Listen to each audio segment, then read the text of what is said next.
Quarteto Fantástico contra o Grodd, Barry contra Quarteto Fantástico e aparições de vários velocistas. Tudo isso acontece nesse crossover de Quarteto Fantástico com o Flash. É disso que a gente vai falar hoje.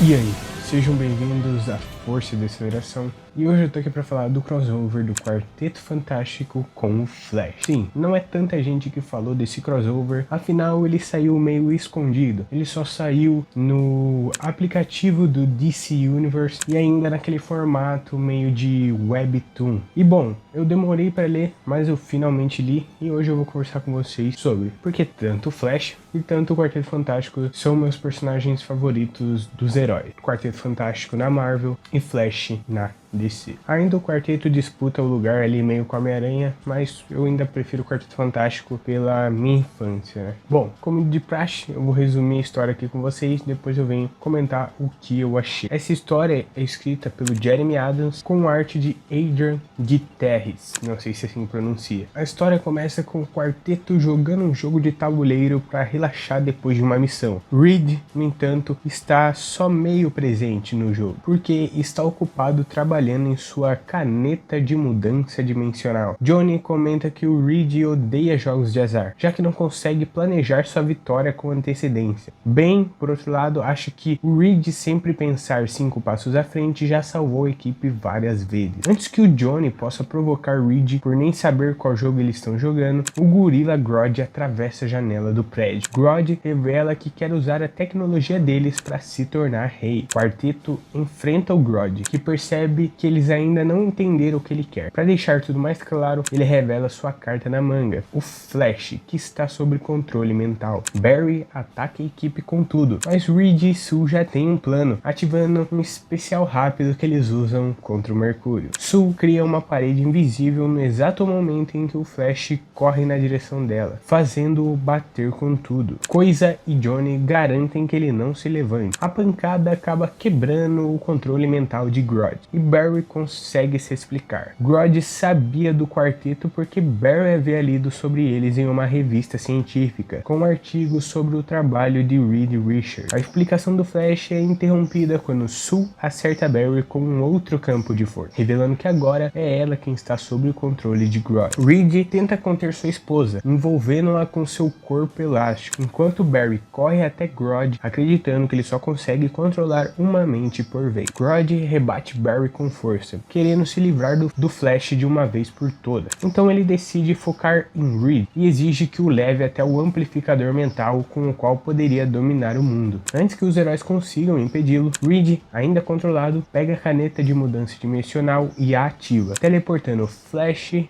e o Quarteto Fantástico para o futuro. O grupo se encontra no século 25 e Barry mal tem tempo de avisar Sue para erguer um campo de força quando o Flash Reverso surge e bate com tudo nele. Ele fica empolgado ao ver Barry, acreditando que agora pode finalmente destruí-lo. Barry tenta resumir sua complicada relação com o Flash Reverso enquanto analisa o dispositivo de Reed. Sue e Johnny identificam a caneta como um instrumento de dilatação temporal, e Barry acredita que os táquions do aparelho foram puxados da força de aceleração, o que pode ser a chave para voltarem para casa. O plano é simples. O Barry entra na força de aceleração e segue os rastros de táquions de volta ao presente. Sue lembra que nem todos são rápidos como Flash, então o Barry pede a ela que crie uma estrutura sólida. O resultado é um trenó de energia que Barry puxa enquanto atravessam o tempo. Enquanto o Flash Reverso quase rompe o campo de força, Barry acelera ainda mais, dizendo que já mapeou todo o multiverso. Conforme ganha velocidade, ele começa a ver os portais e pede para Ben e Johnny garantirem que nada interfira no caminho. Durante a viagem, vemos Jay Garrick enfrentando o Dr. Elemental,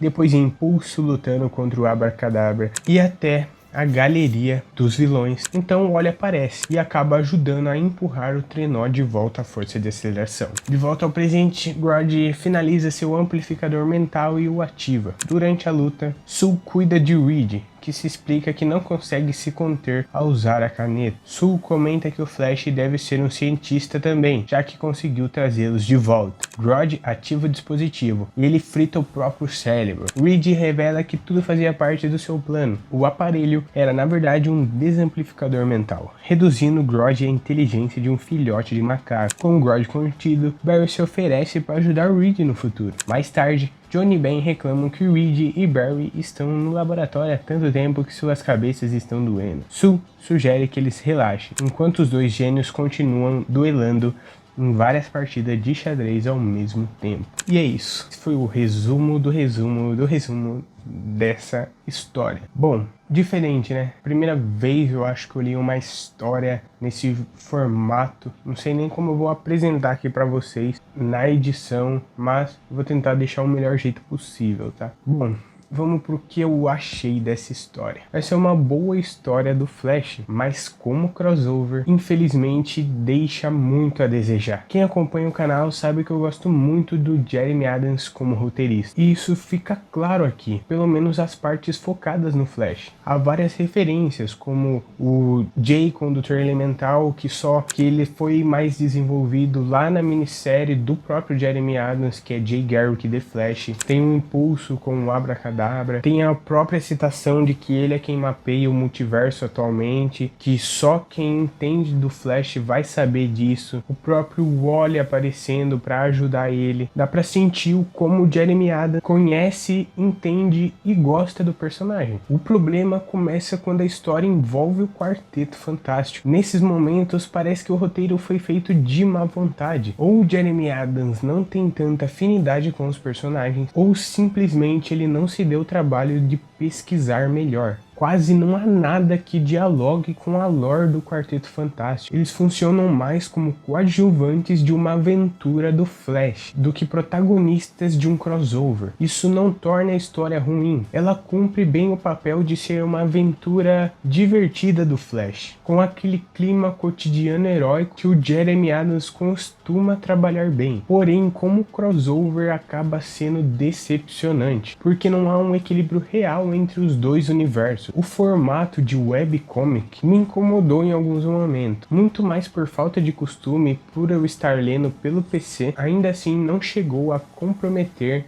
a experiência. Em compensação a tudo que eu tô falando, a arte do Adrian Gutierrez, não sei se é assim que fala, é um grande destaque. Eu já conheci o trabalho dele, principalmente desde que assumiu os Melhores do Mundo no lugar do Dan Mora, e aqui, na minha opinião, ele entrega o melhor trabalho que eu já vi. Lembrando que eu só vi até agora os Melhores do Mundo ele desenhando. O estilo dele é expressivo, dinâmico e casa muito bem com a energia do Flash. No fim das contas, se for para eu dar uma nota, eu vou dar um 5 de 10. Não é uma história ruim, mas é uma história preguiçosa. Funciona como uma leitura leve do Flash, mas falha ao entregar o que se espera de um crossover entre Marvel e DC, dando para comparar até com o crossover de Deadpool e Batman escrito pelo Zeb Wells. Apesar que aqui o Jeremy Adams ele escreve melhor, eu acho ainda, porque ele conhece o Flash, então para quem curte o Flash vai curtir a vibe, mas ele não entende o que se espera de um crossover, assim como o Zeb Wells também não entendeu o que se espera de um crossover. E é isso. Esse foi o meu vídeo de hoje, espero que vocês tenham gostado. Se gostou, deixa o like, se não gostou, deixa o dislike e até o próximo vídeo.